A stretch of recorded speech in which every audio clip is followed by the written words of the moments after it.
Para ulama karang satu buku yang menarik tuan-tuan, Umar wa umara'uhu, Umar dan menteri-menterinya. Oh, memang best. Buku tu cerita macam mana Sayyidina Umar menguruskan menteri kabinet dia. Antara syarat nak jadi menteri Umar sebelum bersumpah di dewan ialah hari pertama nak sign jadi menteri itu mesti isytihar jumlah harta berapa dan waktu tak jawatan ataupun diberhentikan ke apa ke, harta yang ada ketika hari pelantikan itu mesti sama banyak ataupun kurang dengan harta pada hari pelantikan jawatan, tak boleh lebih. Kalau lebih akan dibawa ke Baitul Mal. Kalau waktu jadi menteri besar, gubernur ni menteri besar lah. Kalau jadi menteri besar dalam bank ada 20,000, waktu tak jawatan kena ada 20 je, dia tak boleh 2 poin berapa, tak boleh. Kena bagi semua. Tu syarat tu, syarat jadi menteri zaman Umar. Sebab tu ulama karang satu kitab Umar wa umara'uhu. Dan menteri-menteri Sayyidina Umar ni kesemuanya semua dipaksa untuk jadi ni. Bukannya semua bertanding, kesemuanya dipaksa, semua tak mau. Sahabat tuan-tuan, sahabat. Sehingga membuatkan Sayyidina Umar pernah mengamuk sehari. Bila sahabat semua tak mau, seorang tak mau, Sayyidina Umar kata, pandai hampa letak tanggungjawab ni atas tengkuk aku, kemudian semua pakat nak lari. Sayyidina Umar kata tak kira, hang jadi juga, dia lantik juga. Ni gubernur ni jadi. Sahabat tak teringin tuan-tuan, walaupun waktu tu kekayaan Baitul Mal umat Islam ketika itu adalah 1/4 kekayaan dunia. Bukan macam kita kecil je. Kita kecil je. Waktu tu tuan-tuan, kekayaan bayang 1/4 kekayaan dunia. Maka disebabkan keadilan Umar, semua menteri-menteri Sayyidina Umar bersifat adil seperti Umar Ibnul Khattab. Sampai kain daripada Yaman, orang buat main kain untuk seluruh penduduk Madinah dapat seorang satu bahagian. Semua akan dapat seorang satu bahagian. Kemudian Sayyidina Umar pun dapat. Waktu tu dia khalifah, dia Amirul Mukminin, presiden negara Islam. Sayyidina Umar juga mengambil satu bahagian sahaja. Bila dia ambil satu bahagian, dia nak buat jubah dia, mana sampai singkat lah, kawan tinggi. Maka Sayyidina Umar pun panggil anak dia yang sulung nama Abdullah. Ni kain hak bahagian kamu bagi kat ayah. Ayah tinggi nak buat baju tak boleh. Abdullah kata tak apa, ambil. Sayyidina Umar pun ambil dan dia buat pakaian dia. Siap pakaian tu, satu hari dia pun pakai, berucap depan orang ramai, ayyuhan nas, wahai umat Islam sekalian, isma'u wa'u, dengar dan taat. Salman Al-Farisi mangkit, dia kata la nasma' wa la na'i, dengar pun tak mau, faham pun tak mau.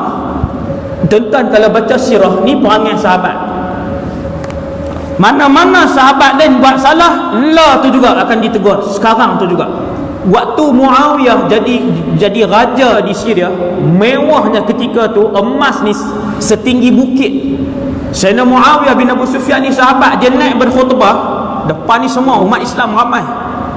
Dia pun khutbah, dia kata harta Baitul Mal semua harta aku. Tentu orang diam. Dia ulang, harta Baitul Mal semua harta aku yang memerintah, aku yang jadi menteri kewangan, aku yang boleh buat utusan aku. 3 kali dia sebut, bangkit satu orang hujung sekali. Bila bangkit dia kata, kamu menipu wahai Muawiyah, itu bukan harta kamu, Allah mengamanahkan kepada kamu. Rupa-rupanya hak bangkit tu sahabat. Hak lain siapa? Hak lain orang biasa lah.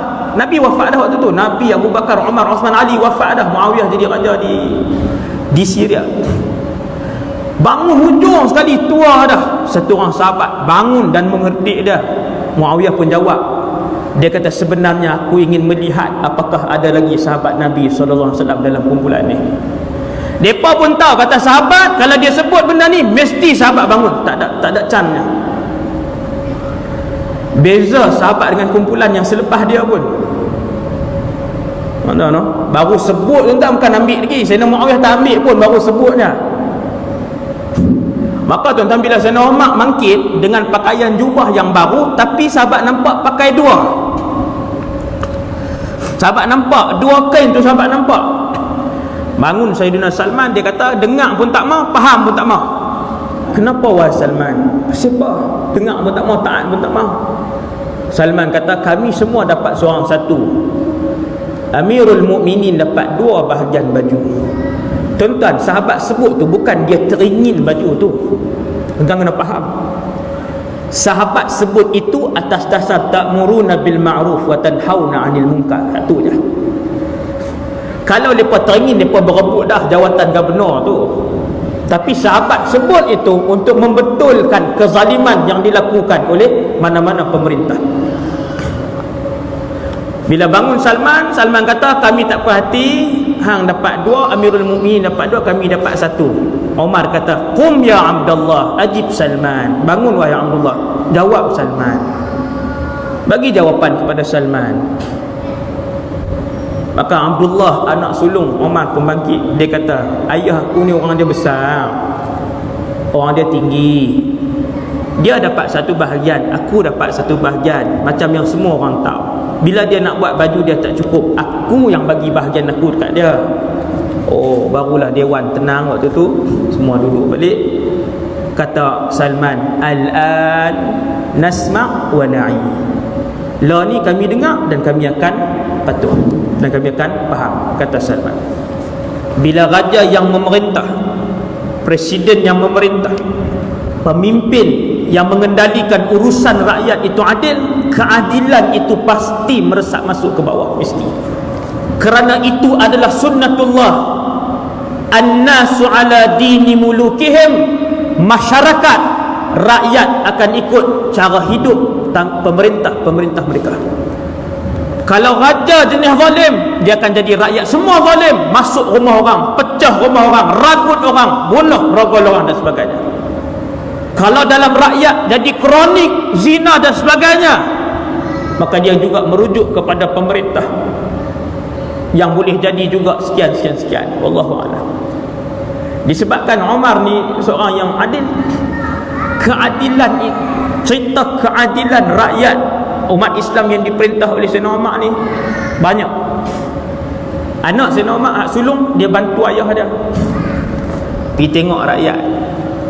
Sayyidina Umar satu orang yang suka menyamar dan satu orang yang suka masuk pipi ke kawasan orang ramai ni.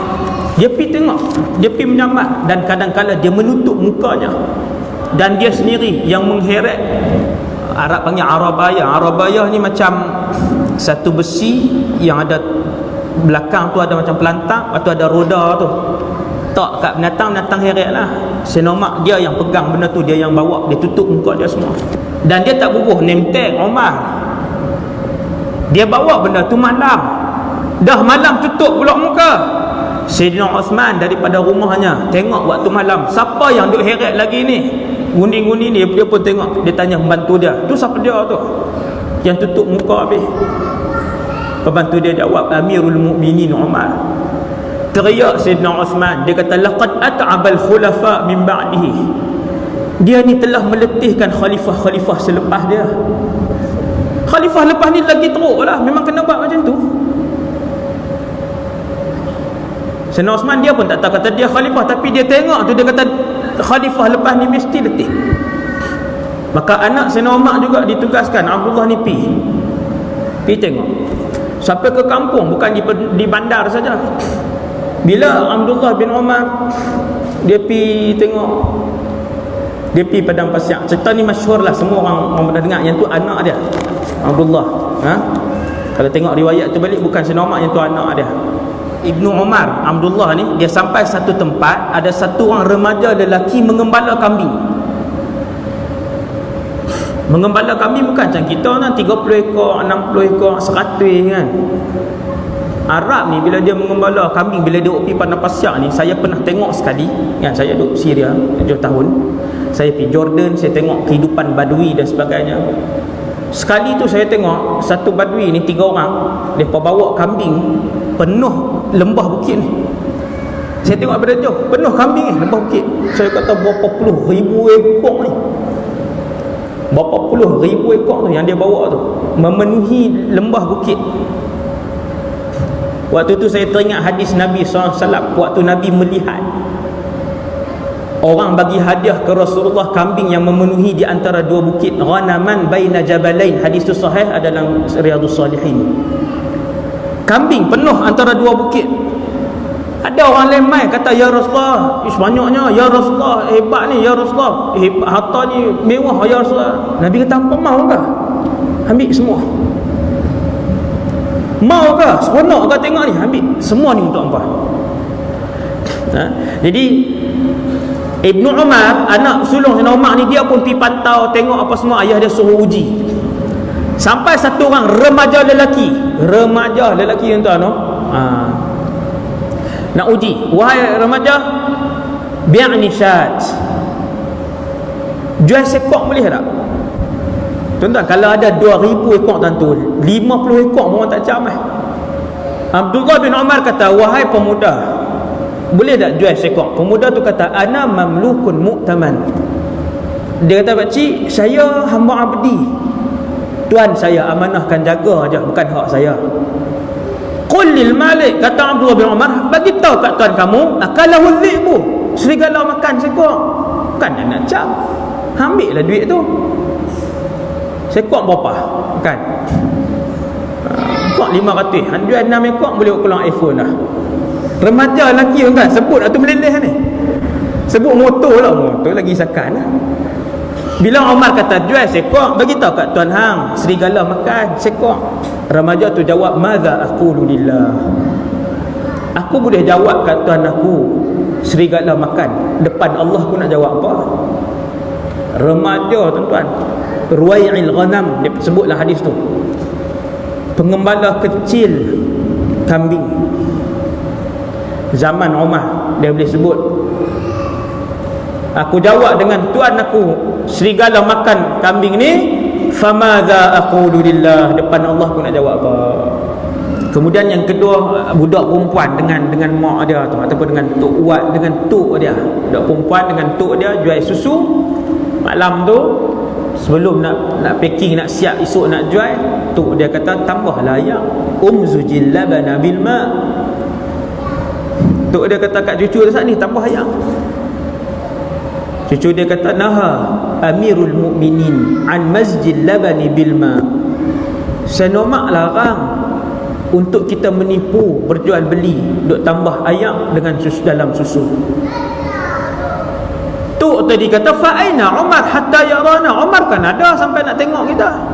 Cucu tadi jawab, walakin Rabbu Umar yarana, akan tetapi Tuhan Umar duk tengok kita. Pak tuan-tuan, dia turun pergi ke bawah tuan-tuan.